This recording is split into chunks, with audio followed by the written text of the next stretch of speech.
Hi guys, मी आदित्य, तुमच्या सगळ्यांचा आवडता कोडर. तुमचं स्वागत करतो चाय प्लस प्लसमध्ये. आधी आपण मागचं प्रॉब्लेम सॉल्व्ह करू. तर आपल्याला एक रिकर्सिव्ह म्हणजे स्वतःला वापरणारा फंक्शन बनवायचा आहे जो एखादा फॅक्टोरियल प्रिंट करतो. एखादा फॅक्टोरियल म्हणजे असतो की तो नंबर ते 1 पर्यंतचा गुणाकार. तर तो नंबर जर ह्या गुणाकारामधून आपण बाजूला ठेवला तर उरतो त्याहून एक छोट्या अंकाचा फॅक्टोरियल. म्हणजे म्हणता येईल की फॅक्टोरियल म्हणजे तो नंबर गुणाकार त्याहून छोटा एक अंकाचा फॅक्टोरियल. तर आपण आता कोड लिहू.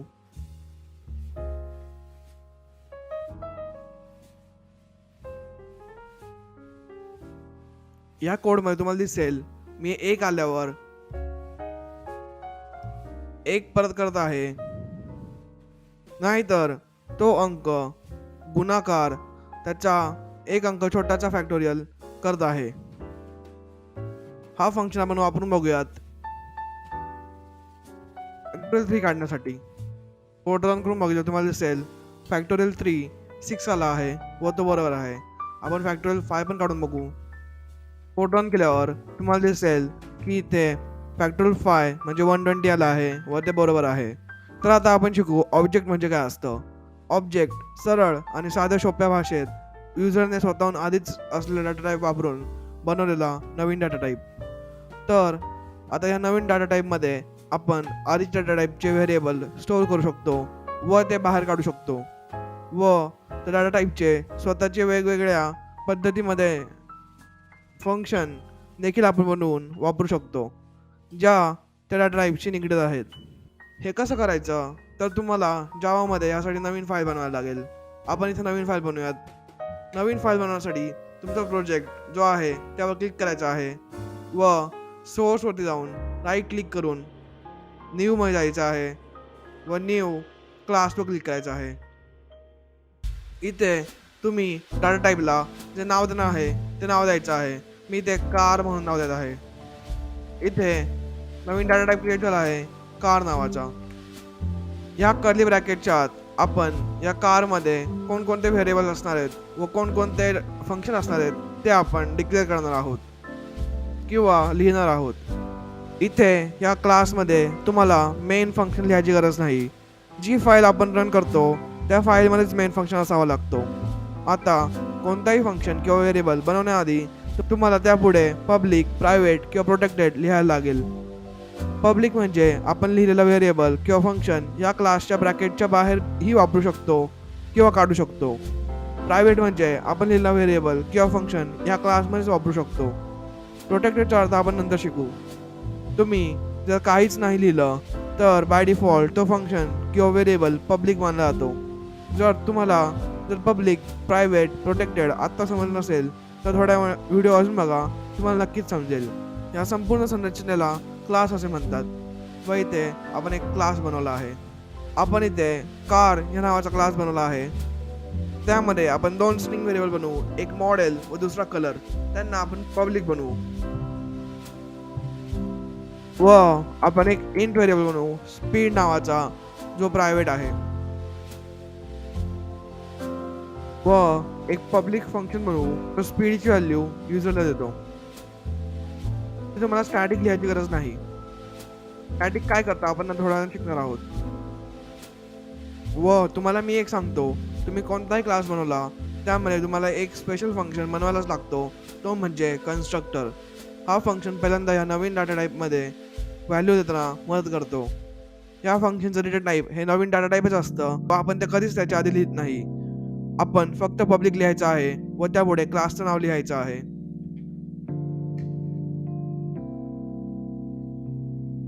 व त्यापुढे ब्रॅकेट्स देऊन आतमध्ये जे पॅरामीटर्स टाकायचे आहेत ते टाकायचे आहेत. मी तर स्ट्रिंगचे 2 पॅरामीटर्स टाकत आहे, एक मॉडेलसाठी, एक कारसाठी व एक मी स्पीडसाठी टाकत आहे इंटचा पॅरामीटर.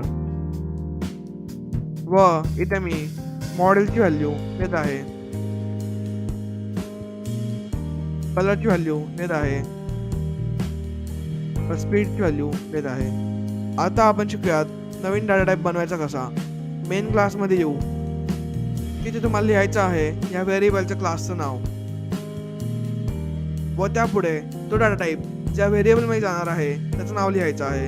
इथे मी छोट्या अक्षरात कार लिहित आहे व त्यापुढे आपण इथेच त्याला व्हॅल्यू देऊ. ती कशी, तर न्यू कीवर्ड वापरायचा आहे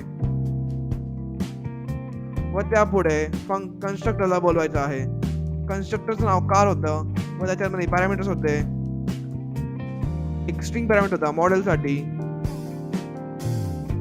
एक स्ट्रिंग पॅरामीटर होता कलरसाठी व एक इंट पॅरामीटर होता स्पीडसाठी. या नवीन व्हेरिएबलला त्या क्लासचा ऑब्जेक्ट असं म्हणतात.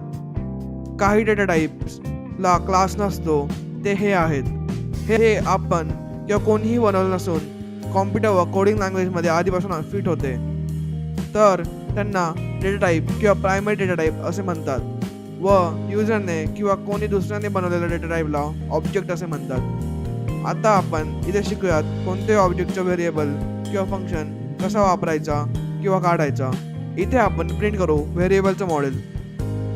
तर ते कसं काढायचं, तर व्हेरिएबलचं नाव लिहायचं आहे, त्यापुढे डॉट ऑपरेटर वापरायचं आहे. डॉट देऊन पुढे तुम्हाला त्याचं नाव लिहायचं आहे. तुम्हाला त्या व्हेरिएबलचं नाव लिहायचं आहे जो व्हेरिएबल तुम्हाला काढायचा आहे.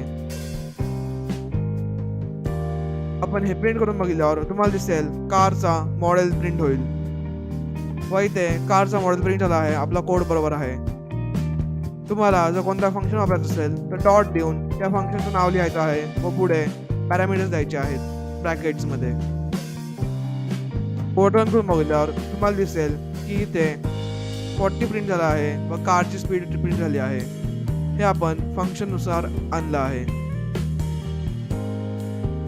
जर मी इथे एखादा प्रायव्हेट व्हेरिएबल ऍक्सेस करायचा प्रयत्न केला तर इथे आपल्याला एरर येणार आहे, कारण आपण कोणत्याही क्लासच्या बाहेर तो प्रायव्हेट व्हेरिएबल ऍक्सेस नाही करू शकत. इथे मी स्पीड ऍक्सेस करायचा प्रयत्न करत आहे व कोड रन करून बघितल्यास तुम्हाला दिसेल इथे आपल्याला एरर आला आहे. तो म्हणजे कार डॉट स्पीड हा व्हेरिएबल विजिबल नाहीये, म्हणजे प्रायव्हेट आहे. आता तुम्हाला समजलं असेल की स्कॅनर एक प्रकारचा ऑब्जेक्ट आहे ज्याचं व्हेरिएबलचं नाव SC आहे. तर नेक्स्ट इंट हा त्यातला फंक्शन आहे व हा मेन एक क्लास आहे. आता आपण शिकूयात क्लासच्या आतमध्ये डॉट ऑपरेटर कसा वापरायचा. तर धिस हा कीवर्ड वापरायचा आहे. धिस वापरणे म्हणजे जो ऑब्जेक्ट बनवला आहे तो ऑब्जेक्ट स्वतःला रेफर करतो किंवा दर्शवतो. तो लिहून पुढे डॉट देऊन त्याचा जो व्हेरिएबल किंवा फंक्शन ऍक्सेस करायचा आहे तो ऍक्सेस करायचा आहे. जसं मी इथे धिस डॉट स्पीड लिहित आहे. आता याचा फायदा कुठे होतो, जर मी इथे इन स्पीड लिहिलं असतं तर कॉम्प्युटर ह्या स्पीडमध्ये व ह्या स्पीडमध्ये कन्फ्यूज झाला असता. तर इथे नुसतं स्पीड इक्वल टू स्पीड न लिहिता आपण लिहूया this dot speed equal to speed. आता आपण शिकून घेऊ स्टॅटिक म्हणजे काय असतं. कोणताही व्हेरिएबल किंवा फंक्शन डिक्लेअर करताना त्याचं पब्लिक किंवा प्रायव्हेट किंवा प्रोटेक्टेडच्या पुढे स्टॅटिक लिहिलं तर तो त्यांनी बनवलेला ऑब्जेक्टचं नाही तर पूर्ण क्लासचा होऊन जातो व या स्टॅटिक फंक्शनमध्ये तुम्ही दिस कीवर्ड वापरू शकत नाही व हा फंक्शन किंवा व्हेरिएबल ॲक्सेस करताना तुम्ही दिस कीवर्ड वापरू शकत नाही, कारण हा फंक्शन किंवा व्हेरिएबल कोणत्या एका ऑब्जेक्टशी निगडीत नाही तर पूर्ण क्लासशी निगडीत आहे व दिस कीवर्ड एखाद्या ऑब्जेक्टला दर्शवतो. आता हा स्टॅटिक फंक्शन किंवा व्हेरिएबल बाहेरून ॲक्सेस करताना डायरेक्टली तुम्हाला क्लासचं नाव लिहून डॉट देऊन तो फंक्शन किंवा व्हेरिएबल ॲक्सेस करायचा आहे. जसं आपण इथे एक फंक्शन बनवू व ते ॲक्सेस करून बघू. इथे मी एक फंक्शन बनवत आहे जो इंट रिटर्न करणार आहे. इथे मी स्टॅटिक द्यायचं विसरलो आहे. आपण आता मेन क्लासमध्ये जाऊ. आपण स्टॅटिक हा फंक्शन कोणताही एकतर व्हेरिएबल वापरून ॲक्सेस करू शकतो किंवा आपण त्या क्लासचं नाव वापरून ॲक्सेस करू शकतो. जसं इथे मी व्हेरिएबल वापरून ॲक्सेस करत आहे. कोड रन करून बघितलं तुम्हाला दिसेल 1 प्रिंट झाला आहे व ते बरोबर आहे व इथे मी डायरेक्टली क्लासचं नाव लिहून ॲक्सेस करत आहे तर तेही बरोबर आहे व तुम्हाला ते दिसत आहे इथे 1 प्रिंट झाला आहे. अजून एक गोष्ट जी मी तुम्हाला फंक्शनमध्ये शिकवली नाही ती म्हणजे ज्यावेळेस आपण पॅरामीटर्समध्ये ऑब्जेक्ट लिहितो त्यावेळेस त्या ऑब्जेक्टमध्ये आत काही बदल केल्यास तो त्या ऑब्जेक्टमध्ये देखील होतो व कोणताही डाटा टाइप पास केल्यास त्याचा फरक पडत नाही. हा आपण इथे लिहून बघू. आपण इथे 2 फंक्शन म्हणू. जो आपल्या व्हेरिएबल मध्ये एक ऍड करतो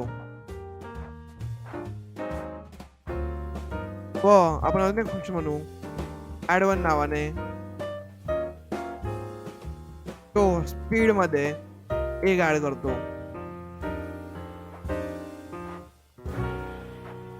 यासाठी आपल्याला स्पीड हा व्हेरिएबल पब्लिक बनवायला लागेल. आता आपण इथे एक काम करू. इथे आपण एक इंट बनवू कार1 नावाचा त्यामध्ये व्हॅल्यू आहे 40 व आपण सिस्टीम व आपण ऍड1 हा फंक्शन वापरू कार1 वरती. कार1 हा डेटा टाइप इंट असल्यामुळे हा प्रायमरी डेटा टाइप असल्यामुळे कार1 मध्ये काही फरक होणार नाही व नंतर एक प्रिंट केल्यामुळे कार1 प्रिंट केल्यावर तुम्हाला त्यामध्ये काही फरक दिसणार नाही. आपण प्रिंट करून बघितल्यास तुम्हाला दिसेल की कार1 40चा 40च राहिला आहे. जर आपण कार वरती ही प्रोसेस केली व कारची स्पीड प्रिंट केली तुम्हाला दिसेल की कारची स्पीड 1 ने वाढणार आहे. हा कोड आपण रन करून बघूयात. तुम्हाला दिसेल इथं कारची स्पीड 41 झाली आहे जेव्हा की फंक्शन संपला आहे. हे होतं क्लासेस. तर आपला व्हिडिओ इथं थांबत आहे. तुम्हाला आज मी कोणताच प्रॉब्लेम देत नाहीये. तुम्हाला जर व्हिडिओ आवडला असेल तर लाईक करा. तुम्हाला जर व्हिडिओ शेअर करायचा वाटत असेल तर शेअर करा व तुम्हाला जर कोडिंग शिकायचं असेल तर नक्कीच सबस्क्राईब करा. धन्यवाद.